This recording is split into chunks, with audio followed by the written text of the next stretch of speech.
You know, when we talk about universal basic income, it usually gets political, and it gets political fast. But what if the strongest case for it has nothing to do with ideology at all? What if it's all about the evidence? And what if that evidence tells a story that completely flips our common assumptions about human nature on their head? I mean, you know the big fear, right? The one you always hear? If you give people money with no strings attached, they'll just stop working. It's an idea that's like baked into so much of our economic thinking. But what if that core assumption is just wrong?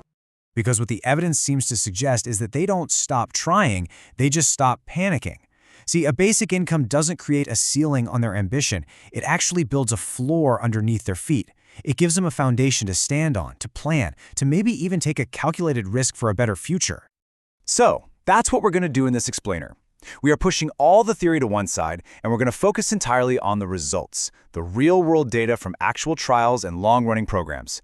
And what you'll find is that the results are, well, surprisingly consistent. Okay, first, a really quick but super important distinction. True universal basic income, or UBI, is for everyone, no matter how rich or poor. Now, most of the real-world pilots we're about to look at are technically for guaranteed income, which is targeted towards specific, often low-income groups. For our purposes today, though, they give us the absolute best evidence we have for how getting unconditional cash actually affects people's behavior. All right, let's buckle up and take a quick trip around the world. We're going to look at several key experiments from across the globe that put this very idea to the test. And our first stop is Finland. They ran this huge national trial, giving 2,000 unemployed people 560 euros a month for 2 full years. And here's the kicker: no strings attached. They could even keep the money if they got a job. So, what happened?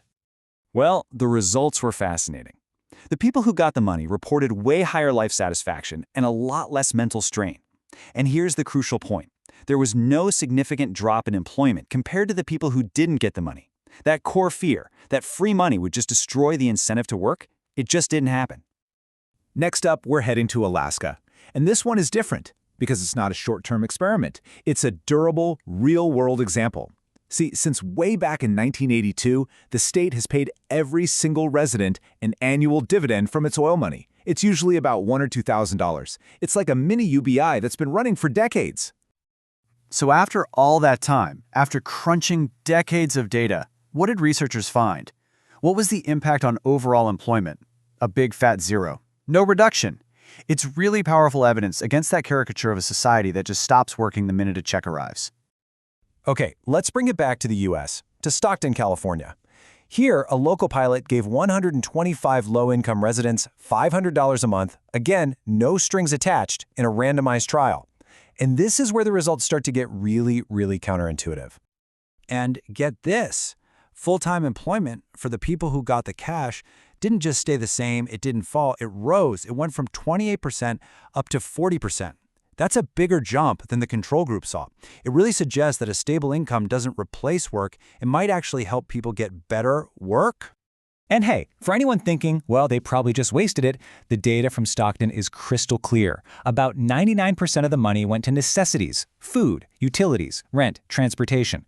Less than 1%. 1% was spent on things like alcohol or tobacco, which just completely refutes that old, tired narrative. The evidence also points to another huge benefit: resilience. Let's take a look at a long-term program in Kenya.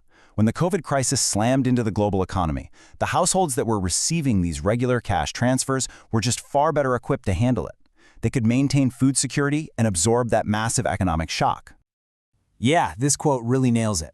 A regular, predictable income. It isn't just money. It acts like infrastructure for people's lives. It's a shock absorber that helps them weather storms without falling into total destitution. So if the evidence keeps telling us the same story about behavior again and again in different parts of the world, it kind of brings us to the real hard part. The debate, it turns out, isn't really about human nature anymore. The whole debate is shifting under our feet. We've kind of moved past the fear of, will everyone just stop working? The real challenge, the one we actually need to wrestle with, is all about the financing and the design. How do you actually build this thing and, pay for it? And that's the whole argument for making it universal and unconditional, right? Simplicity. It dramatically reduces all that administrative friction. There are no weird eligibility cliffs where you lose benefits if you make $1 too much. It just gives people agency, the freedom to maybe retrain for a new career, start a small business, or care for a family member. All right, it's time to tackle the other side. Let's not just dismiss the objections. Let's take on the strongest arguments against UBI head-on, because the against case, it has real weight.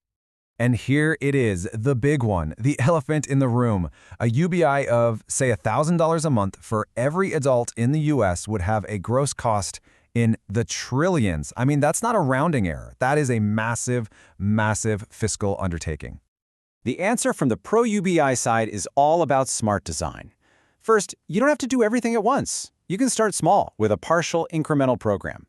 Second, you use the tax system to claw back the benefits from higher earners, which dramatically cuts the net cost. And third, you measure the results really carefully before you even think about scaling up. Okay, what about the other big economic fear?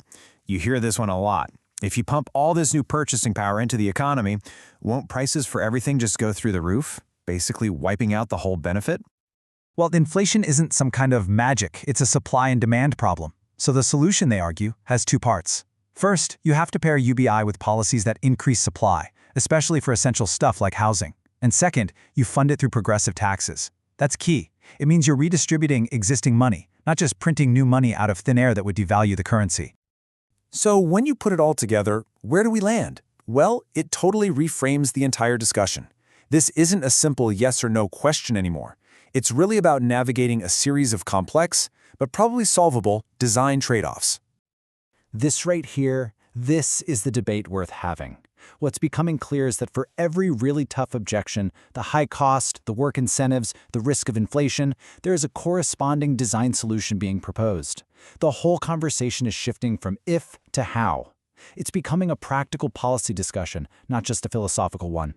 So it seems the question isn't, what if people stop trying? The evidence, at least so far, is pretty clear on that. The real question is, can we design a system that is fiscally sustainable and economically smart?